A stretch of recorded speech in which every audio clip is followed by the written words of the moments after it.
Hello, everybody. Um, yeah, it's nice to see you. It's kind of odd that I can't see you as well, but I trust you're out there, and it's nice for you to join me today. It's nice to have you.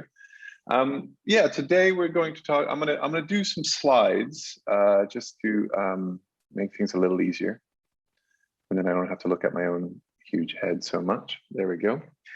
Um, yeah, so today we're going to talk about using memories for fiction. And that's exactly what I did.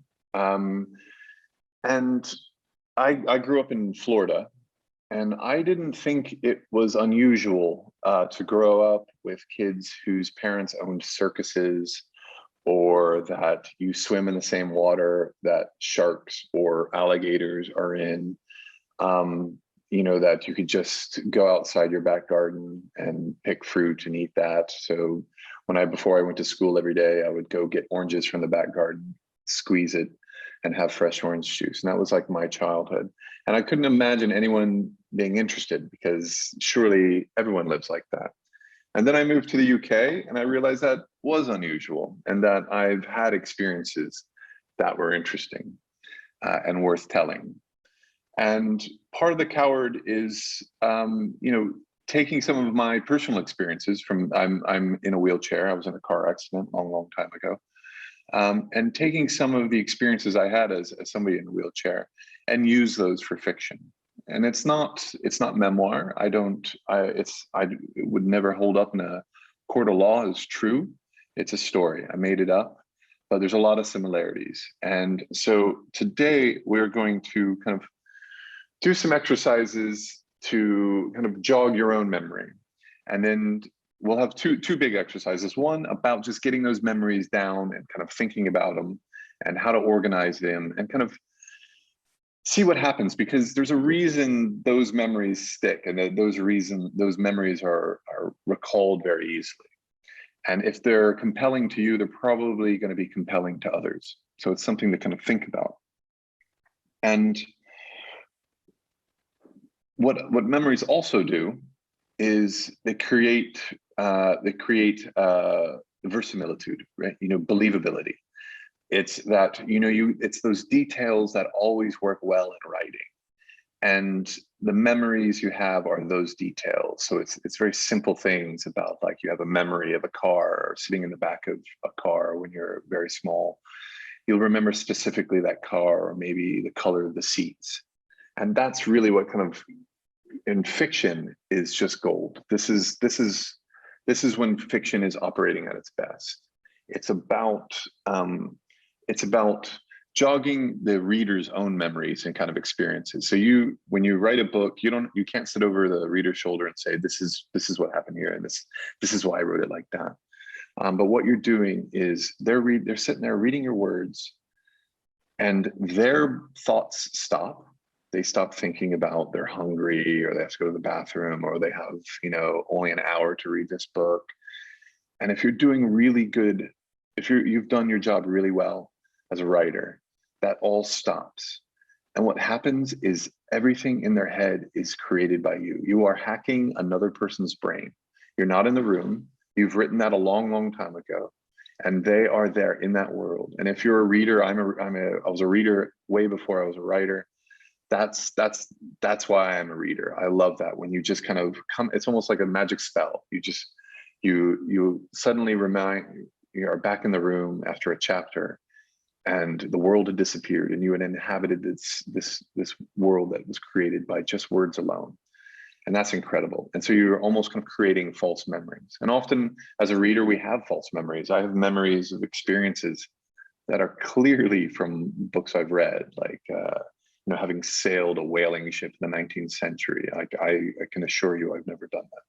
But because I've read really good books like Moby Dick, I have those experiences. I can see, from the crow's nest, the kind of the endlessness of the ocean and the kind of spouting of whales, far in the distance.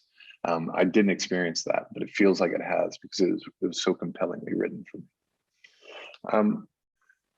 So we're going to begin with getting some of your memories. And this is one of my favorite exercises. And this is an example from a well-known English poet, Wendy Hope. And let me just put it here. And I'll read this to you, and then I'll give you the exercise, and I'll just let you get to writing, okay? So this is Wendy Hope's I Remember. And you can find the whole poem online, if you like, by searching Wendy Hope I Remember and Guardian. It's on the Guardian page. This is just a short excerpt. It's one of my favorite bits of it. I remember getting angry with my sister and sitting on top of her and banging her head on the floor, right? I'm sure if you have siblings, those kind of memories are there as well. And it's interesting, why did this one be the first one that kind of came to her? Maybe because she feels guilty now as an adult writing this. I remember sitting at the piano, making up a tune, then thinking it couldn't be any good because to do it properly, you had to have lessons in composing. And I think anyone who creates things feels that kind of anxiety of like, oh, I'm not doing it properly. I have a novel coming out. And you know, that's a pinnacle of a lot of work. That's very hard to get done. But I still feel like I'm just learning how to be a writer. I remember a frightening dream about being chased by Captain Hook and the pirates. I remember when we kept chickens in the back garden and I collected the eggs. See, they're all kind of a jumble. They're not connected. She's just throwing these memories out. I remember being told to write a poem at school when I was 6. I didn't know how to begin. So I copied the first line from the girl in front of me and wrote the rest of it myself. Now that one I feel has a nice connection with that second one. It's talking about creating things and anxiety about creating things, what you need to do to create. And so I think, you know, her brain is starting to kind of, you know, zero in on maybe a theme. I remember an older girl, this is my favorite. I remember an older girl called Janet coming to play with us. One day she brought a little cushion with an opening at one corner. Inside there were scraps of beautiful fabrics. She let us take them out one at a time and look at them. It was wonderful. And to me, this is just perfect. It's got full of unusual details. It's not written, you know, kind of using kind of fancy words and big long, you know, Latin sentences, Latin phrases. It's very simple, and things are described very simply. But to me, this is just a beautiful detail that feels just very true. The idea of this little cushion and the fabrics, and just the kind of flatness of it was wonderful. You know, that's clearly someone looking back at that memory. It's just full of voice, and I really like that. So what I'm going to have you guys do is do your own I remember exercise. So if you have your piece of paper and something to write with, pen, pencil, crayon, doesn't matter, typewriter as long as you're on mute, whatever you like. And we're going to do this. We're going to write the phrase I remember. It's always much easier to kind of write when you've already started. So just write I remember, and then on the first line, and then write the first thing that comes to you. Could be boring, could be exciting, doesn't matter. It really doesn't matter at this stage. Just write. Don't think about it too much. Whatever pops into your head, get it down, and then write I remember again. Think, there's a memory, write it down. Yeah, so just keep doing that and keep doing that. Don't worry about the memories, whether it's a big memory or a little memory, but try to keep going. Try to get a good handful of them. It'd be good to have several of them. And I'll give you guys about 10 minutes, give or take, to do this, okay? If you're getting stuck, try to think of a person, but think of a person in a place. For some reason, our memories are very kind of situated in physical locations, and somehow it works. It's very easy to kind of jog your memory. There's a trick apparently, like if you forgot your keys, you imagine where you saw them last, and that's kind of imagining them in places helps. And the same with these memories. So think about you know, people in their kind of usual spots, like grandpa in his chair, right? These kind of things. Granny out back with the dog, and then see if the memories come along that way.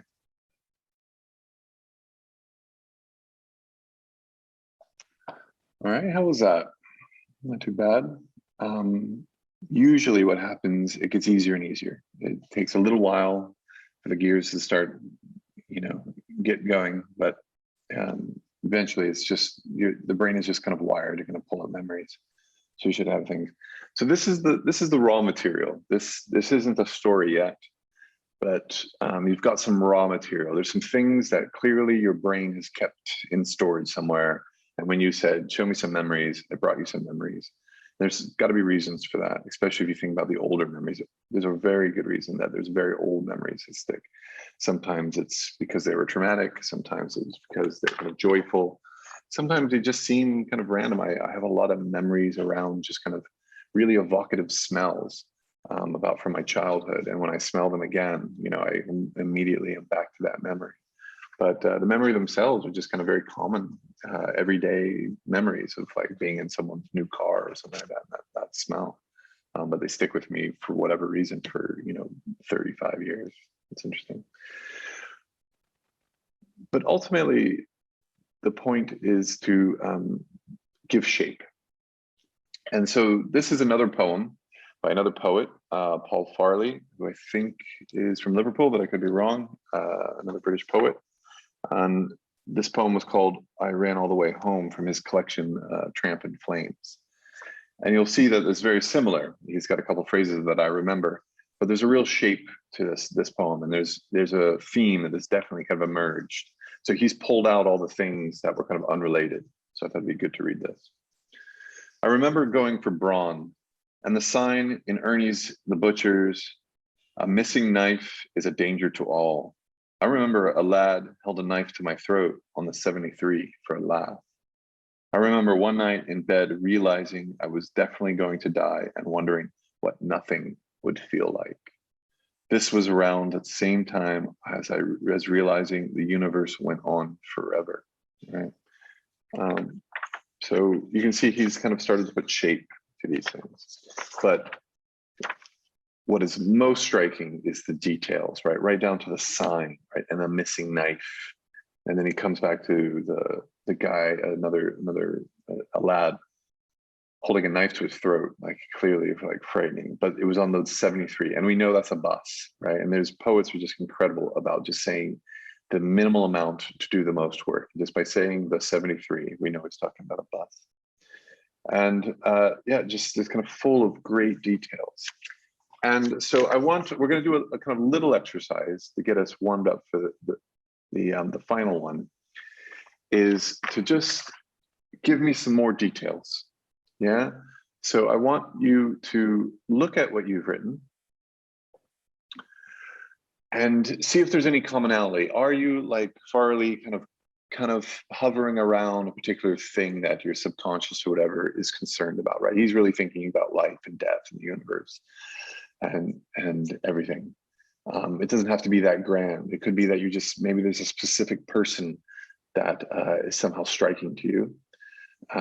Or it's around the same time. That's an interesting thing. Like maybe there's a narrative going on, something that happened when you were 10, and it's building up to, and maybe those memories are kind of right before some huge event, or maybe right after. So there's a reason your brain has kept memories around a certain time, or a certain person, right? Like a grandparent or a grandparent that's maybe gone now, and so those memories are now that much more precious. Pick a memory. And give me 5 details about that person or people that are involved in that, right? And this could be physical descriptions and personality traits, but always kind of try to think about details that really kind of, you know, capture the person. When I've done this exercise before, someone remembered their grandpa in his lazy boy with a small dog, a terrier, on his lap, and the grandpa's sleeping, and the dog is just slowly going up and down. And that's a beautiful, beautiful image. So something like that. Again, think about the location and the place. That's very important. And use all your senses. Smells in the air, the temperature, weather, sounds, not just sight, right? So I'll give you 5 minutes for this. And also think about possible physical descriptions that also give a sense of personality. I was just thinking my own grandfather always used to wear a United States Marine Corps cap, his baseball cap. And that said a lot about him, and the fact that, you know, even in his 80s, he was still getting a Marine's haircut. He was a drill sergeant. So you know, it's a, if you could imagine, it's a pretty strong personality, and it stuck with him for all those years, even after he left the service. So I'll give you 5 minutes for this one. Think about trying to put in dialogue as well. Really kind of capture, you can really capture someone's personality with dialogue. And this is particularly true of the UK and Ireland. In the US, I have a pretty standard American accent, and you can't quite tell where I'm from unless I tell you. There are certain tics in my accent, the way I pronounce things, that you could maybe guess I was from the South. But in the UK, within 2 lines of dialogue, you know where this person is from and whether they're posh or not. And that's an incredibly powerful thing that, you know, you have as British writers. So it's something to think about.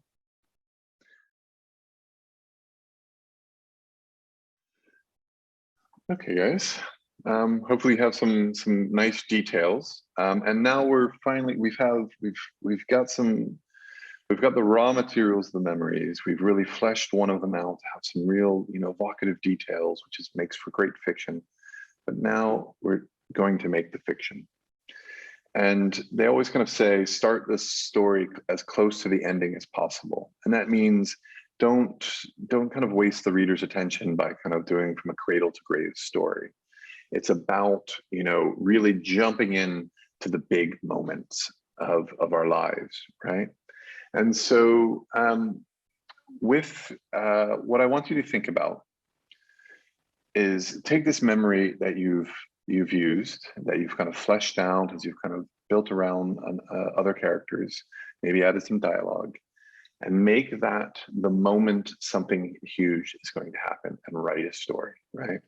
So this could be true in the sense that it could be that, you know, it's a big part of, you know, the memories you're talking about happen to be around a very kind of life-changing moment for you. So a relative dying, a sibling being born, going to a new school, moving house, and you can write about that. And that would be, you know, autobiography, or that would be memoir, depending on how kind of flexible you are with the what actually happened. But this is writing, and that's what's incredible about writing is your special effects budget is unlimited. You can write anything, right? But by you kind of attaching it to kind of lived memories, what you're doing is kind of creating the additional reality to it, right? And so you see this even with the big kind of blockbuster movies.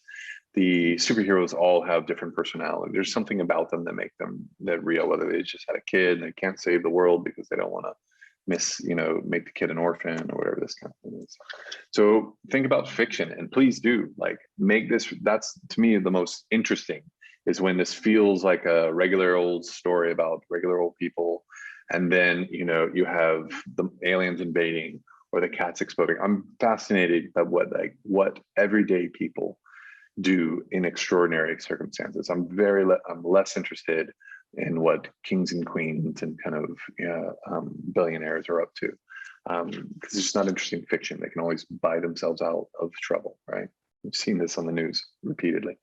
So think about something, right? So what's the story? What's the big pivot point that's about to happen? So I said aliens invading, cats exploding, a ghost speaking to you, gaining superpowers. So you're there talking to your granny while she's baking cookies, and all of a sudden you realize you can see through walls. What happens next, right? I found a dragon egg on your way to school, anything like that. And you use those details. So you might have put it in a story, or you just kind of might have made a list, but now use those as kind of your armory to kind of really build, engaging, interesting fiction by those details about those people and place. And again, how useful dialogue is really to capture their voices. And this is just to say that fiction is often a blending of fact and lies. This is what fiction is, and this is what I want to try to get you to get. And you can tell a straight story that did happen to you, or you can use your personal experience to write whatever you want. So I'll let you guys get to it. I'll check in with you regularly. Okay, I'll give you about 10 minutes again, 15 minutes. Great, go for it.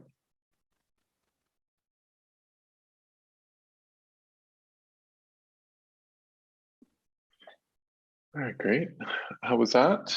I hope you got something down, and maybe it needs, there's more to be done. That's inevitable.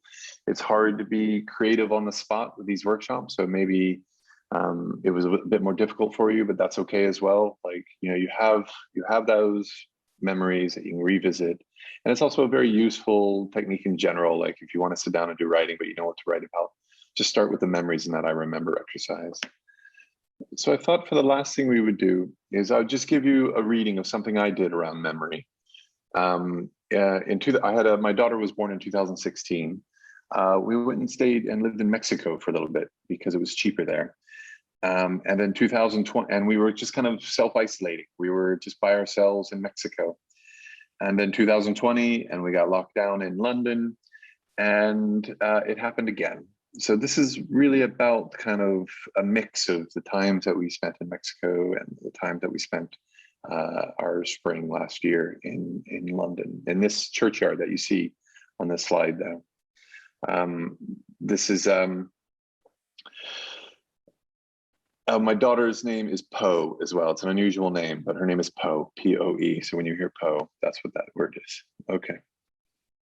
As the virus's exponential growth stopped everything, it was easy to fold away the life we had returned to in London.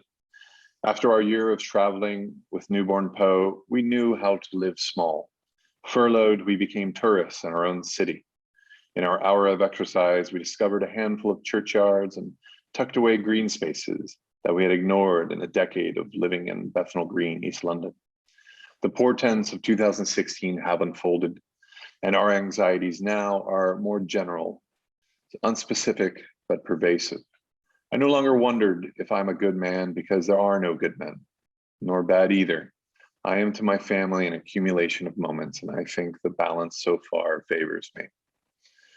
This pause in our lives has exacerbated the leaps in time. They are never consistent or stable, and I suppose that adds to the discomfort. It's the leaps forward that are still the most painful. It happened the other day.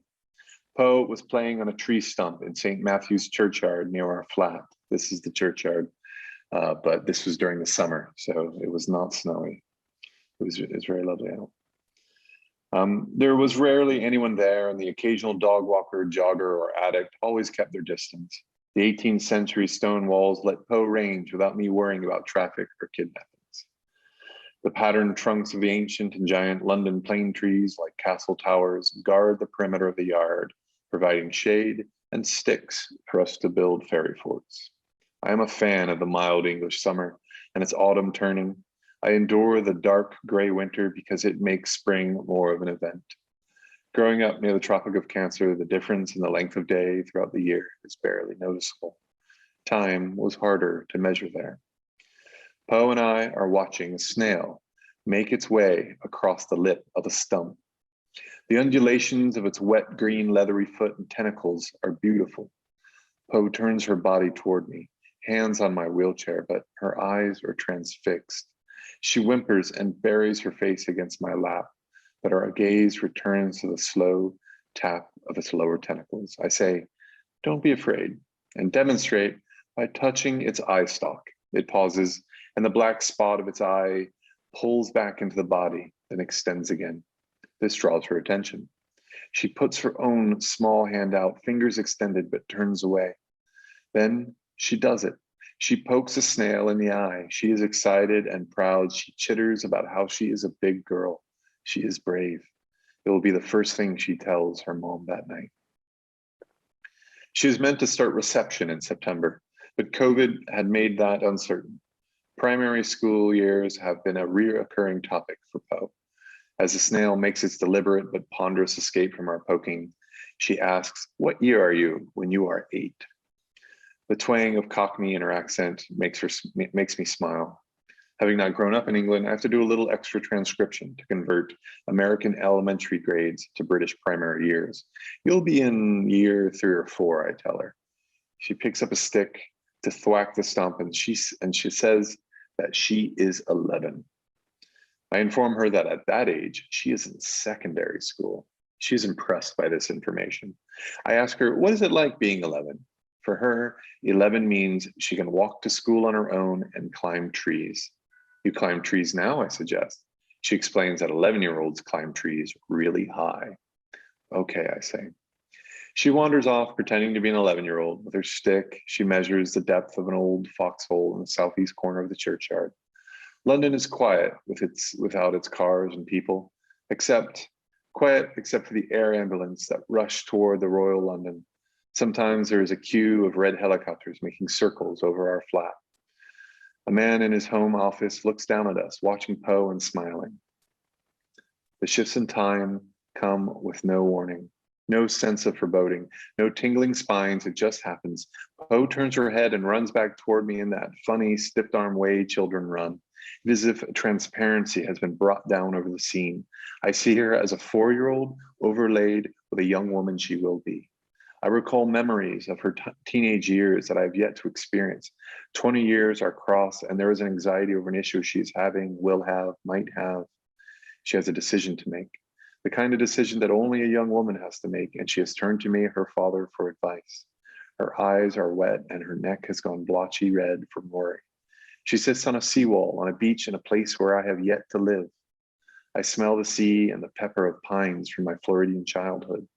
The familiar whiff of marine diesel is there too, and I wonder what circumstances would have precipitated me ever moving back to Florida. But I don't recognize this beach. The sea is clear, still, like the Gulf of Mexico, but the water more topaz than turquoise that I remember. The screech and flicker of a bright green feathers in the beard of a palm is a ring-necked parakeet and not the black-masked nondays that nest in Florida trees. Beyond my adult daughter, it is a bright, clear day and a hill molted with dark pines and buildings of dusty pink. There are no hills in Florida. Poe was talking, and I strained to hear her from 20 years in the past. I'll stop there. But I just wanted to that, you can be very close to nonfiction, to memoir, but you can still play. And it's obvious that I didn't time travel when I was playing with my daughter in this park that you see last summer. But it made me think about her being a grown-up. And so that's me playing and adding fiction to a real story. And so I hope the things you've worked on today, that you also have the opportunity, that there's something there that you can use from your memory, but not limit you, and you can still kind of create fiction with it.